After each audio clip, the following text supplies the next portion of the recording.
Welcome into the Hot Read Podcast. I'm your host, Easton Freeze, Director of Published Content here at BrawleySportsMedia.com. We're also brought to you by the 440 Podcast Network. You can follow me on social media at Easton Freeze. I am joined, as always, by producer JT, who you can follow on social media at JT_Ruhnke. JT, we just finished an absolute nail-biter down to the last minute of overtime in Bills-Eagles. Brutal for me as a bettor. Let's discuss that game a little bit here at the top. But first, how are you? How are you on this fine Sunday evening? I'm all right. It's been a long day for me. I know it has. Yeah. As you know, the Titans did play a game today, but I was still in South Carolina this morning when the sun came up, and so I leave South Carolina. It's about a 6-hour drive from South Carolina, where I was in Columbia, to Nashville. And so I get up at 7:00 Eastern time, which is 6, and I say, you know what? I can make it back before the game. It's 6 hours. It's fine. Well, I did not get back until the final whistle blew on this Titans-Panthers game. My 6-hour trip turned into 10 hours, and here we are now. Who knew this was the busiest travel day of the year? Who knew? Yeah, I found out the hard way. Yep. But yes, we're glad you're back. We're glad you're back in one piece. The Titans, are they back? They're home. They came back home, so they won again. That shouldn't really be shocking in retrospect to seeing how this season has gone for them so far. We're going to talk a lot about that today. The home and away splits, what I thought of Will Levis's game today, some ups and some downs from him, some thoughts on some other guys like Jalen Duncan, rookie tackle, getting his first start at left tackle today. Not a ton of thoughts, as always, on a Sunday evening about offensive line play because we've not yet watched the tape, but I cannot wait to watch the all-22 of him this week because there's a general eye test. Like, if the all-22 you can give a letter grade, watching the game in real time, you can give kind of a pass-fail, right? Like, you really can't give a great in detail evaluation or go into the analysis of an offensive lineman from just the broadcast or just watching it in person, but you can kind of feel it out and tell whether or not they did relatively good or relatively bad. And I think it was a relatively good outing for him. So that's exciting. We'll talk about that and much more in today's episode. Appreciate you guys joining us live. If you are with us live, do me a quick favor. First of all, if you're watching on Twitter or on Facebook, go on over to Brawley Sports Media's YouTube page. It's Brawley Sports Media on YouTube. Check out the page over there. Find this live stream there, and that's where you'll be a part of the conversation in the comment section of this live stream on that YouTube page, like Joseph and Joey and Josh. All the 3 J's, all the J's today in the comments. Appreciate you guys being with us today live, and we would love to hear your thoughts, questions, queries, comments on the Titans in this Panthers game, their first win in about a month. We are brought to you by our wonderful and amazing sponsors, Boomboz Sports. What? Hello? I just had an aneurysm. I'm so sorry. I combined Boomboz Craft Pizza and Broadway Sports. It's been a long day for me, if you can't tell. We are sponsored by Boomboz Craft Pizza and Tap House, a place that I can't wait to get back to this week on Thursday night. As you know, if you're a listener to this show, JT and I are live each and every Thursday before Thursday Night Football, doing this show, previewing the Titans' upcoming game that Sunday. Every single Thursday night this season, right before Thursday Night Football at 5:30 p.m. Eastern or Central Standard Time, excuse me. And we have a great time. We talk Titans for about an hour on the show, and then we hang out with whoever is in the building for Thursday Night Football at the bar, at the tables, wherever, like getting some pizza, getting some drinks. It's a great time. It's great eats. It's great drinks. It's a ton of fun. We'd love for you to come and hang out with us. It's in Spring Hill. It's Boomboz Craft Pizza and Tap House, just 25 minutes down I-65 if you live in the Nashville area. Boomboz has 3 Middle Tennessee locations in Spring Hill, where we're at, as well as Murfreesboro and East Nashville. So check whichever location is nearest you out when you get a chance, because they do great work. All right, JT, before we get to the Titans game, I feel like most people pouring in here are coming off of watching that barn burner of a Bills game. The poor Bills, man, just pain ever. I mean, I'm once again going to reference the Jameis Winston Saints clip after that game where they beat the Falcons in week 1 a couple years ago. And the sideline reporter says, Jameis, saw you went into the blue injury tent there. What happened? What's going on? And he just said, she's like, what's the injury? Where does it hurt? And he goes, it was just pain. It was just pain everywhere. Just all pain. That's Buffalo Bills fandom right now. We've got a close personal friend, JT and I, who is a Bills fan, pouring one out for him tonight. Absolutely a brutal loss. I didn't know that Josh Allen is now 0-6 in his career in overtime games, including 2 overtime losses in the postseason. Holy cow. It's incredible. It's incredible how such a phenomenal elite quarterback can have such a poor record in overtime, and really like not any fault of his own necessarily. He was once again hero ball Josh Allen in this game, and they just didn't do enough. I mean, they had a chance there at the end with Gabe Davis, a go-ahead touchdown to win it all. Gabe Davis, an option route, looking the wrong way. Tony Romo did a great job on the broadcast breaking down how that's kind of a nobody's fault, just miscommunication situation. So that was brutal. But JT, do you have one overarching thought from that game besides me later in the show whining about how it cost me a win in the best bet gauntlet? I mean, all I'm going to say is that I'm going to continue after 2 weeks now to say that the Philadelphia Eagles are frauds in these games. I like it. Fraud watch for the Eagles. I think they are frauds, and we will soon see them. Hit them with the stat. I know the stat you have in your head. Yeah, I mean, listen, the Bills just became the 4th team ever to win the turnover battle, have 500 total yards, and outgain their opponent by 127 yards and still lose. It's unbelievable. Well, not to mention the Eagles now, what is it, 3 or 4 games in a row where they've been outgained and they still won? Yes, it's ridiculous. They're going full Steelers out here. You never go full Steelers. They're going full Pittsburgh Steelers. They're both frauds. They're not the same level of frauds, but they are in fact both frauds right now. Brutal. All right. Y'all didn't come here for Bills Eagles talk. You came here for Titans Panthers talk, which in the grand scheme of things, comparing that Bills Eagles game to this Titans Panthers game kind of feels like you're talking about 2 different sports, but they are in fact the same sport. And these Titans got a win at home once again. They are now 4-0 at home, JT, which makes them 0-7 on the road. It's weird talking about home and away splits with this Titans team because of that home game in London that you and I attended, which was very much a Ravens slanted crowd. Certainly, I mean, it was closer to neutral than being a Ravens home game. But if you had to divvy it up, I'd say it was probably like 65-35 Ravens fans in there in terms of cheering and rooting interest. And so that really wasn't a home game for the Titans. And so at Nissan Stadium is really the way to talk about it. The Titans have yet to lose. And that's where I want to start today. And then we'll address all of your questions and comments in the comment section. So please keep them coming. We'll fly through those today. I'm going to do a bit of an abbreviated show because that overtime of the late window went so late. And there's not a ton to say about this game before we can dive into the film. So we'll talk for about 30 minutes or so on this Titans team and then let everybody get to their Sunday evenings, get to what should be a fun Sunday night football game in Baltimore and the Los Angeles Chargers. But JT, if you wouldn't mind throwing up that graphic, after the game, had to do this by hand because, again, the home and away splits on all the stat websites I use, it's first of all, when the game just happened, it's not, those websites don't yet include the stats from this game, which is annoying. But also, they're going to include home split data for that Ravens game, the London game, in the home side. And so it skews the numbers. So I went by hand, calculated these numbers, and I want, if you're just listening with us via the podcast after Sunday night, if you're not listening to this live, go to YouTube, Broadway Sports Media's YouTube page, pull up this live stream or the replay of the live stream or the video to find the actual visual of this chart, because it's a lot of numbers about to throw at you, and it's going to be tough to keep up with if you're not looking at it in person. But this is a chart of Titans home and away stats. The splits are pretty astonishing, JT. Some simple ones that aren't shocking at all, right? Tennessee at home is averaging 24.75 points per game, just under 25 points per game. Away, they are averaging just over 12 points per game, so less than half. Their opponents, they are allowing at home to score 15 points on average. On the road, they are allowing nearly 24 points. So that's reflective of the fact that they're winning at home and losing on the road. Also reflective of wins and losses is the total yards. At home, Tennessee is outgaining their opponents on average per game, 345 yards to 288. On the road, they're being outgained 249 to 362.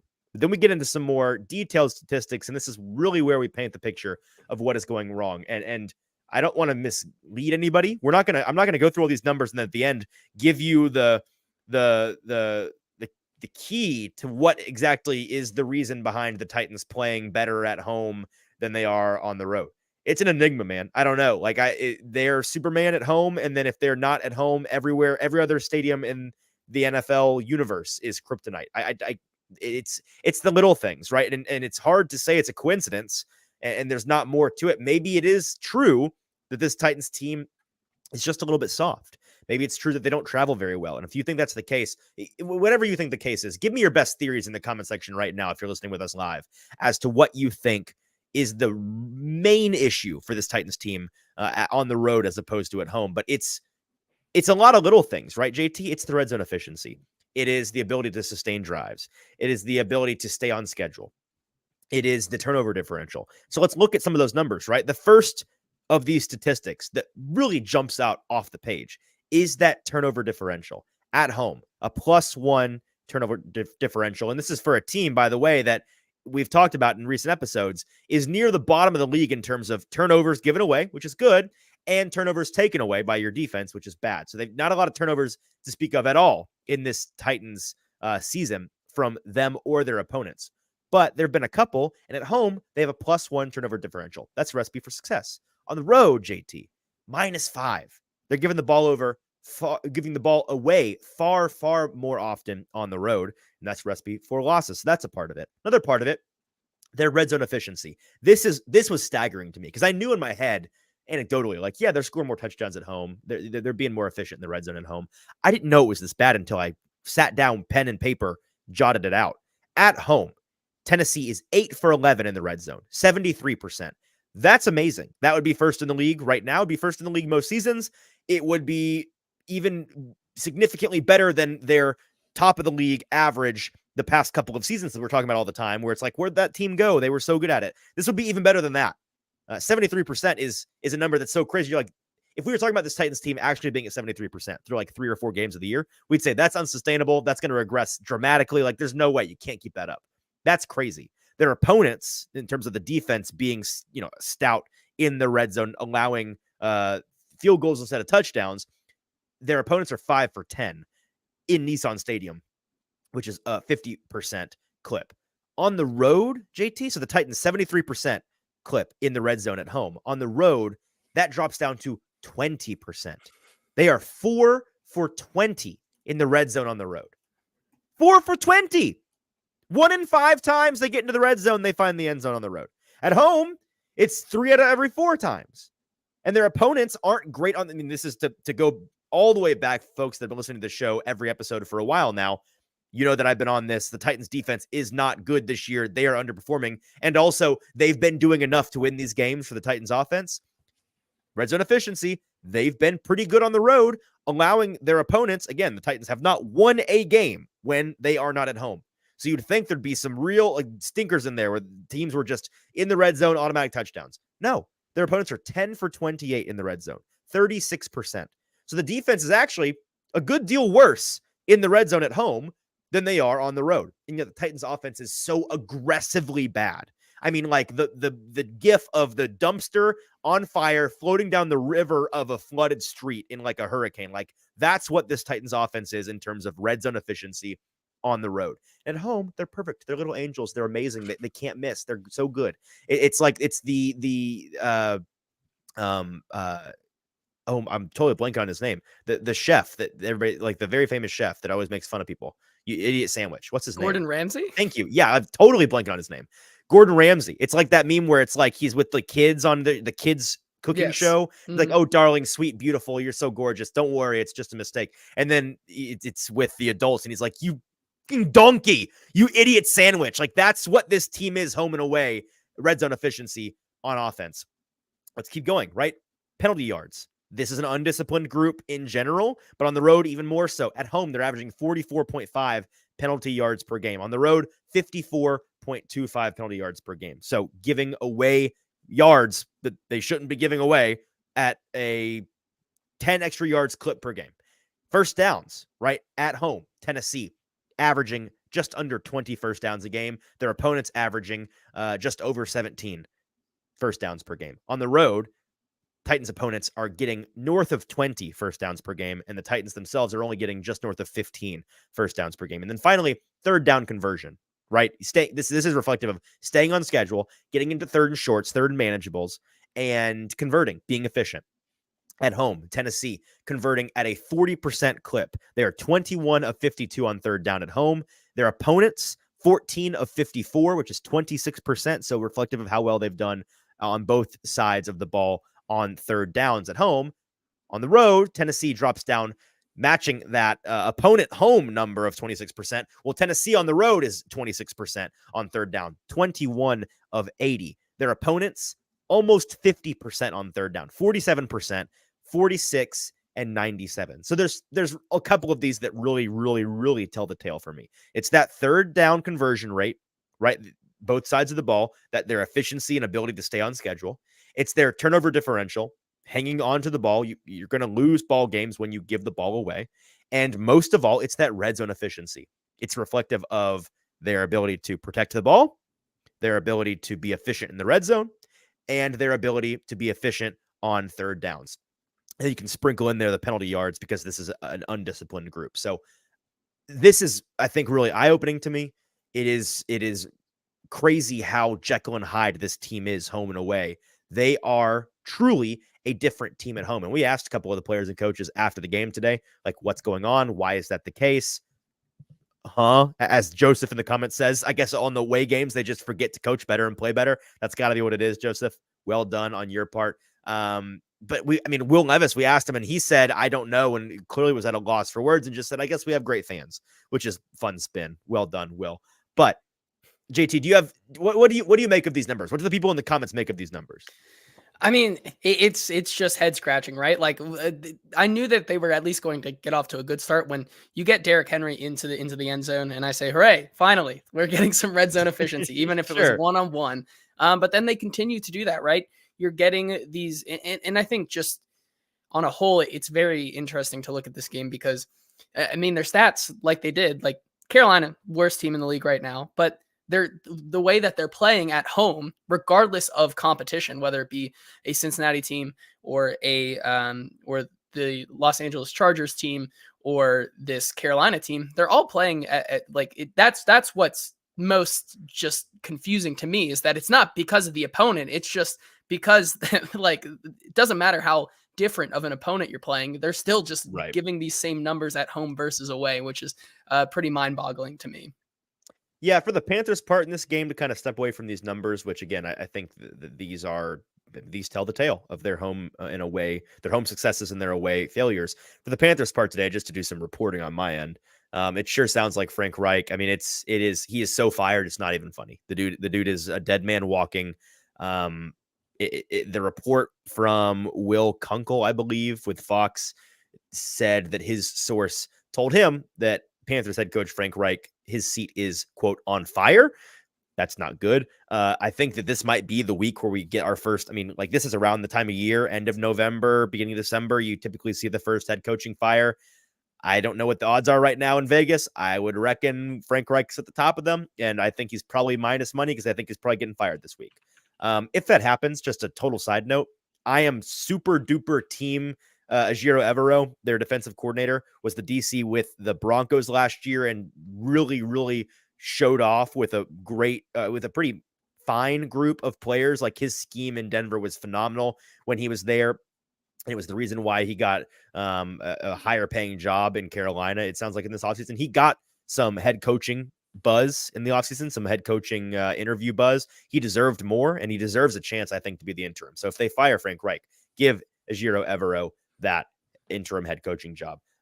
Also on the Panther side of things, their owner, David Tepper, was reportedly heard leaving the away locker room in Nissan Stadium today, shaking his head and yelling F-bombs. So that's not good. Rich people typically like to spend a ton of money and not lose over and over. And they're in a tough spot because tanking really sucks when you don't have your first overall pick.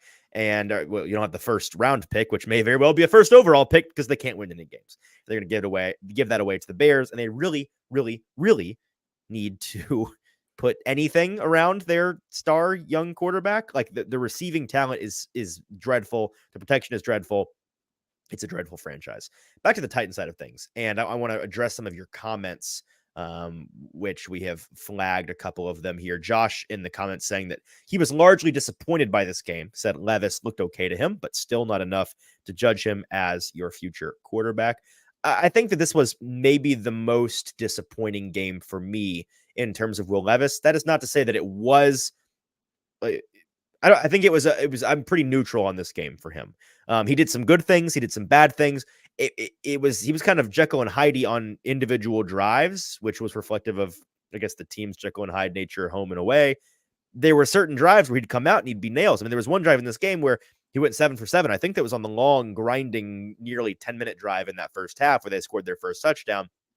He was really fantastic, was showing multiple arm angles, was feathering throws, was navigating the pocket, creating time, creating space, like doing all the things that you want to see him do.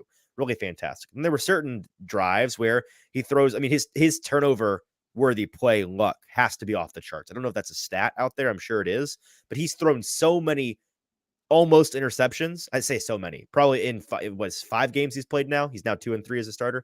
In 5 games, he's probably thrown 6 or 7 turnover worthy balls that hit the defender in the hands and they just don't catch it. It's just out of their reach or they can't bring it in. That's going to regress if he keeps doing that. So he needs to quit doing that, obviously.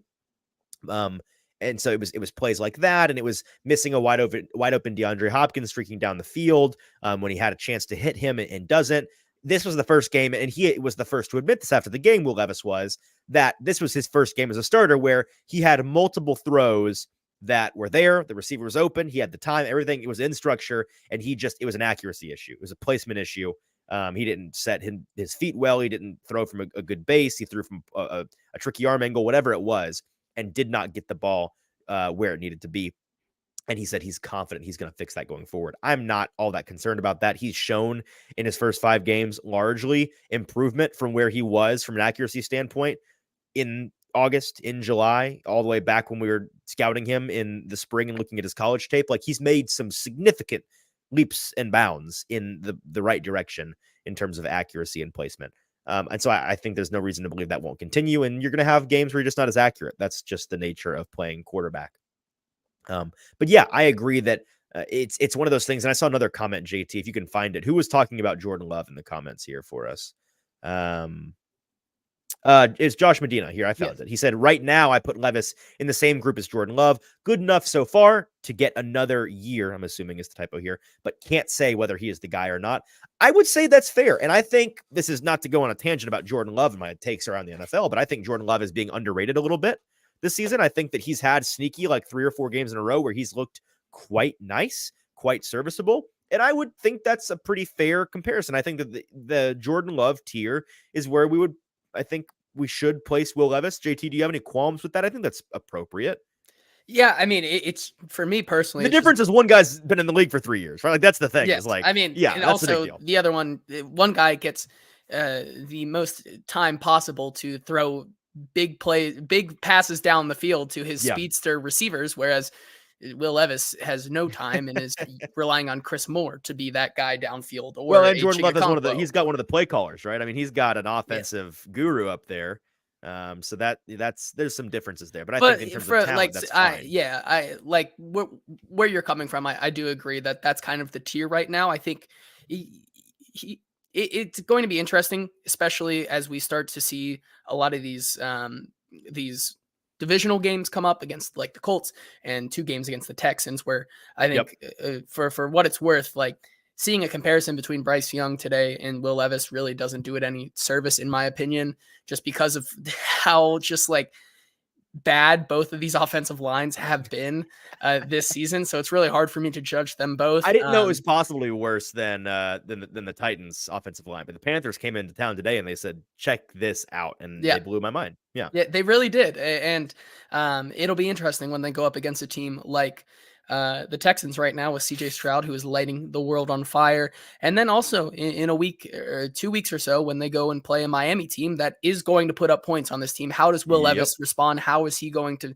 obviously 100%. In that game plan, you're going to have to throw the ball. That's where I'm interested to see what Will Levis can show me next. That's where I was going to take this conversation. I'm glad that we're on the same page here. Cause yes, as this season is largely a fact-finding mission, and we want to see Will Levis I want to see him in as many different variety of scenarios. That's what we need, is get him in as many different types of games as humanly possible. That was a very broken sentence, but you get what I'm saying. He needs to be put in different spots. He needs to be put in a situation like today where he's trying to protect the lead. And yeah, they were stagnant in the second half, and that was not any good. And they got to be better than that. offensively. Like he joked in the post-game presser that he feels like they gained more yards on that long grinding 90+ yard touchdown drive to start the game, or at the beginning of the game, their first touchdown. He felt like they gained more yards and ran more plays in that drive than they did in the entire second half, which I don't think is true, but it's really close to it. Like that's essentially the truth.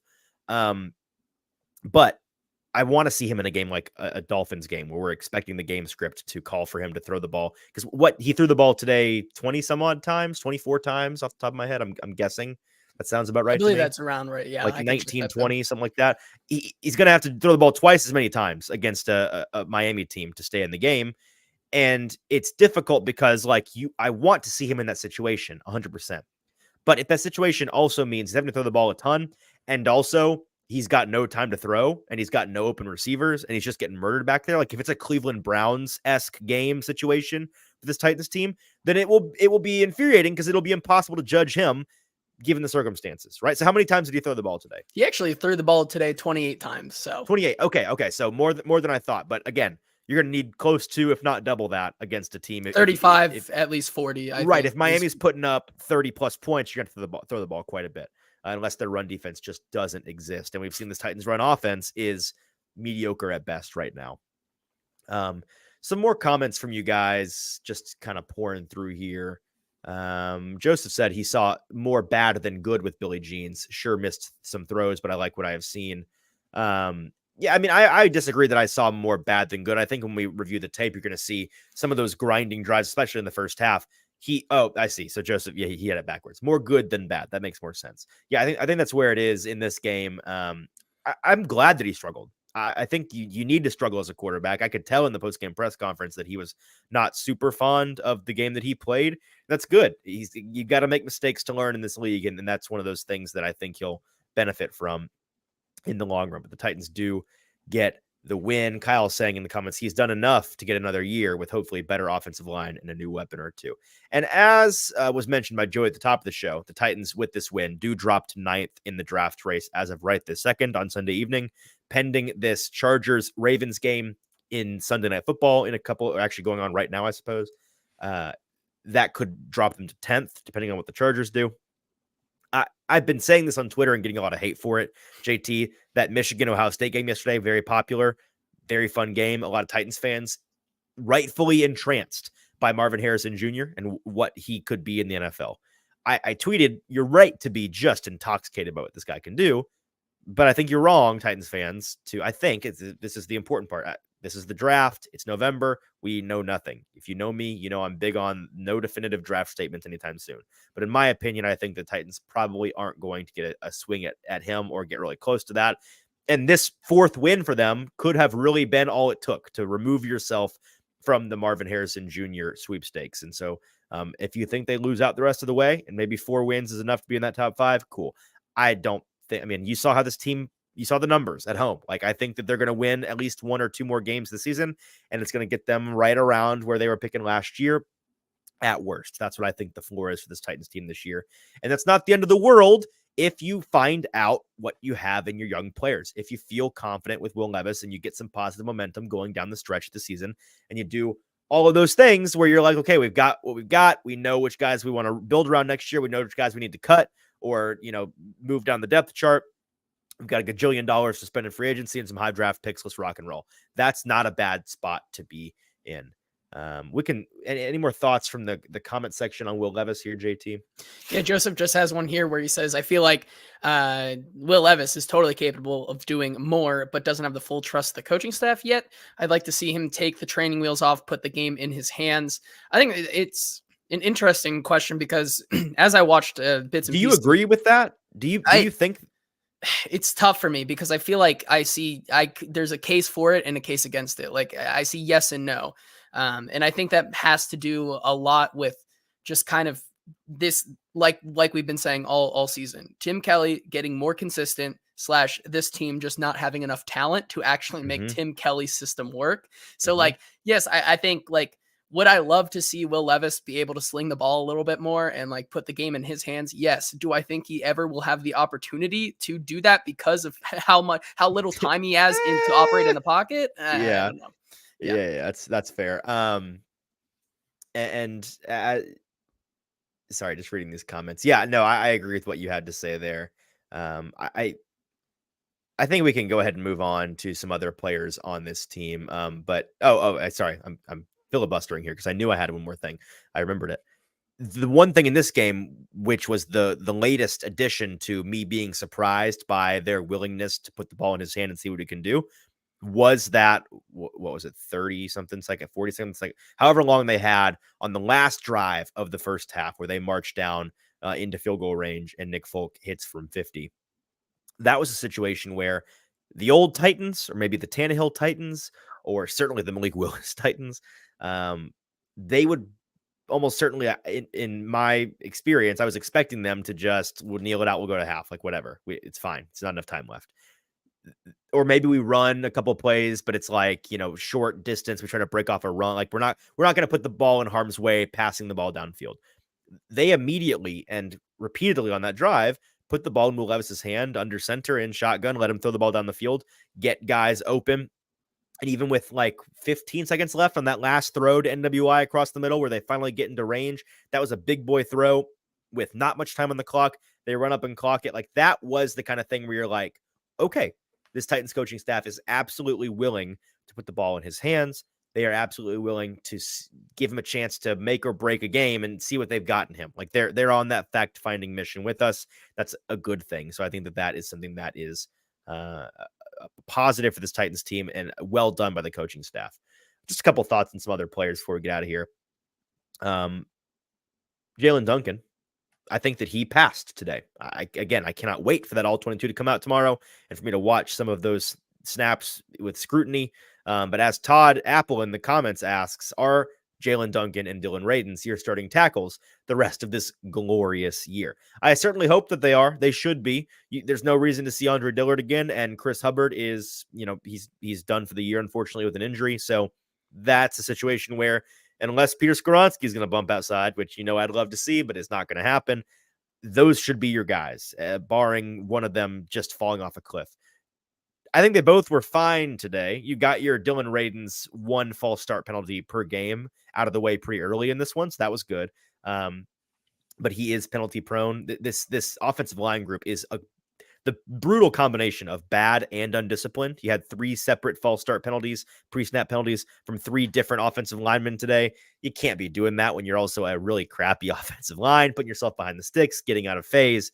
Getting off schedule, it screws you. And that's what we saw that a couple of times in the second half. And that's why they never put any more points on the board after the halftime bell rang.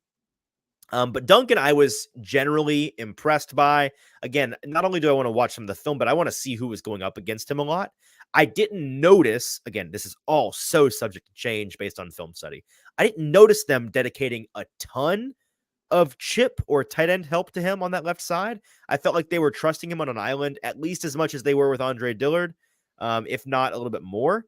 And if that's the case, and he still didn't give up a ton of pressures or hits, great. That's awesome. And that's a promising thing for him moving forward as a developmental tackle that you may, there's a lottery ticket. You may have hit on him if you feel like by the end of the season you can rock and roll with him at one of your tackle positions. That's phenomenal. And it accelerates this team's timeline a good deal, I feel like. But JT, from what you saw in the game, do you have any thoughts before we look into the film on Jalen Duncan? Do any people in the comments have any thoughts? Not really. We don't have a lot of thoughts on that in the comments right now. Like you said, it's going to be, at least for me, who used a lot of the voice of Mike Keith today to understand how this game was Visual going. Images. As I sat in 2 hours of standstill traffic in Knoxville today. I think the one thing that the 2 things that, at least for me, that caught my eye. One, Chigakonkwo had a good game. Hey, he didn't drop the ball today. How about that? How about that was a good one. And 2, as everybody is saying in the chat right now, Ryan Stonehouse is good, and that was the most apparent thing for me in this game, as Mike Keith just kept saying, Stonehouse, end over end kick. This is a high one, and I was like, oh, good kick. There we go. All right, it was. He was on a clinic today. It was a Stonehouse day. Yes, exactly. I think the pass rush also deserves their flowers from this one. Yes. Again, low bar. Yeah, I was about to say. Very low bar. I mean, like as we talked about on the show on Friday evening, if there was ever a get right game for this pass rush, here it was. And they made great use of it. 4 sacks, a ton of hits and hurries. Can't wait to see those advanced metrics coming out tomorrow. But they were all over Bryce Young and murdering, in particular, this interior offensive line. Jeffrey Simmons was making very quick work of the interior offensive linemen pretty much all day long. And they got home a couple of times. And really, I mean, you think about it in retrospect, they win 17-10. They're towards the end of the second quarter. That strip sack fumble that puts them on the 15-yard line, I think, of the Panthers. Jeffrey Simmons gets the ball after Denico Autry hits him on the blind side, knocks the ball out, heads up play from both guys. That was so pivotal in this game. It's crucial. I mean, without that opportunity to score a touchdown, who knows what the final score of this game is? That could take away a score and put this game at tied, and it may have been far, far less comfortable down the stretch. So getting turnovers, again, that's good for winning ball games. This is not rocket science.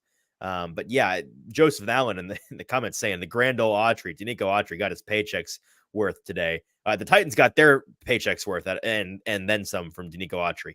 Wiley vet day for Denico Autry. I mean, the guy was out there ball. He's got so much juice left. It's crazy. Denico Autry is good. He's a very, very good player. And he's great at what he does. And what he does is get after the quarterback. And we saw that today. It was kind of a bounce back day for everybody but Harold Landry, which isn't the end of the world to me, because the only guy besides Jeffrey Simmons in the past 3 or 4 games that has kind of stuck out to me was Harold Landry. Like, I felt like he was actually starting to get back to form. Kind of a quiet day from him today. Not a big deal. Like, he had a couple good ones in a row. You're due for a down day, and his teammates stepped up around him. You had a great day from Denico Autry, great day from Jeffrey Simmons, great day from Arden Key, who hadn't had a great game since really the New Orleans game at the beginning of the season. And so he was in a good mood after the game. Those are all really fantastic things. As Joseph in the comments says, Big Jeff still very good at football. Yes, in fact, he is. So yeah, I think that those are all good things. Do we have, I mean, like, it's, again, abbreviated show. We're running up against time here. Any more questions, comments from the peanut gallery before we dive into the news? Nope. All right. Titans win. We'll see if maybe at this point, I'm kind of rooting for them to win every home game and lose every road game so that we can spend an entire offseason. Like, we can go to the government. Like, can we have NASA study this? Can we put our best people on what's going on here? Because if they do that, first of all, they're going to win far more games than people think. Like, folks don't realize they've got they're 4-7 now. So they've got 7 games left.